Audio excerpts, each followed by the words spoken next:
ఏంటమ్మా ఈరోజు పొద్దున్నే మంచి వాసన వచ్చింది?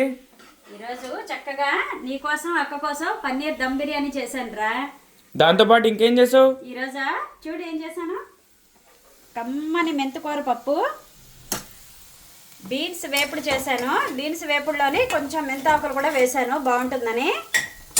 అలాగే వేడి వేడి టమాటా చారు, కొబ్బరికాయ పచ్చడి పోపు వేయకుండా మామూలుగా పచ్చిమిరపకాయలు వేయించి చక్కగాను కొబ్బరి ముక్కలు చిన్న చింతపిక్క వేసి మిక్సీ ఆడానండి, ఉప్పు వేసి. ఈ పచ్చడి కూడా చాలా బాగుంటుంది. ఆవాలు, మినపప్పు, ఎండుమిరపకాయ పోపు పెట్టాను.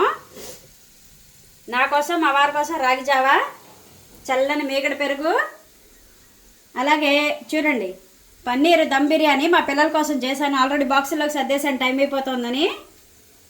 మా వాడి కోసం రైతా, మా అబ్బాయి కోసం.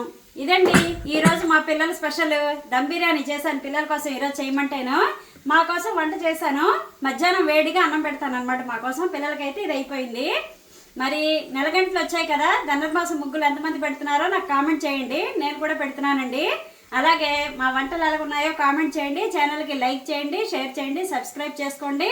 అలాగే పక్కనున్న బెల్ ఐకాన్ ప్రెస్ చేస్తేనే మీకు నా నోటిఫికేషన్స్ వస్తాయి. అలాగే మీరు అడిగిన ప్రతి రెసిపీ కూడా నేను లాంగ్ వీడియో పెడుతున్నాను, షార్ట్ వీడియో పెడుతున్నాను. మన ఛానల్లోకి వెళ్ళి చూడండి. మీరు నా వీడియో చూసినప్పుడు కిందని నా పేరుతో సహా వస్తుంది. ఆ పేరు మీద క్లిక్ చేస్తే నా వీడియోస్ అన్నీ వస్తాయి, లాంగ్ వీడియోస్, షార్ట్ వీడియోస్. మరి మీరందరూ ఏం చేస్తున్నారు కామెంట్ చేయండి.